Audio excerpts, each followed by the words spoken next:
ML Sports Take brought to you by the Allen Angus Pub and Welch & Company Jewelers. Please like this video and subscribe to my channel. We talk about legacy games all the time, and there's no bigger legacy game than the Super Bowl this weekend. And when you think about Saquon Barkley, you think about the numbers he put up this year. You think about the Giants saying, nah, we're good. We don't think he's going to go to a rival. Oops, goes to Philly, changes the season. Here they are in the Super Bowl with that unbelievable, historic offensive line and a great defense to boot, and Jalen Hurts and a bunch of these guys who have been already to the Super Bowl. But Saquon Barkley is where it starts and ends. And you think back to his high school days, he wasn't really, up until his senior year, that highly thought of. He wasn't like an out-of-this-world national recruit on the cover of magazines and all the rest.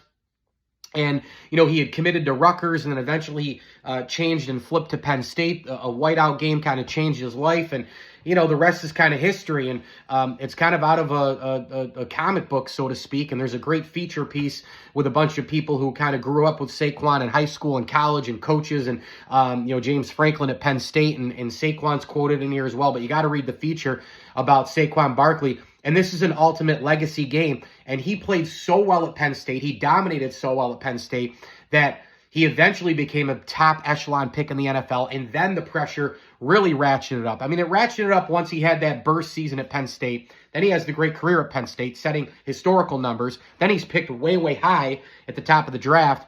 And then the pressure comes, has two outstanding seasons. He hurts the knee, and then he comes back better than ever. And right now, you could argue he's the best player in the NFL. If he adds a Super Bowl to that, with still plenty of time to go, this guy marching slowly to Canton. By the way, awesome part in this was Saquon Barkley saying at Penn State, I want the burst where at the end, they can't catch me. I do get to the end zone. We'll go look at his 50-plus yard and 60-plus yard gains this year. Saquon Barkley, as they said in this article, going back to Happy Valley, the work paid off, did it not? I mean, he put in all that work so that they can't catch him, and he can just burst down to the end zone. Nobody can go get him post 50, post 60 yards, even post 30 for that matter. Saquon Barkley, legacy game, Super Bowl. If he gets this, yeah, adding that to the resume, huge for the superstar running back. Mike Lindsley here. It's an ML Sports Take brought to you by Welch & Company Jewelers and Stanley Law Offices.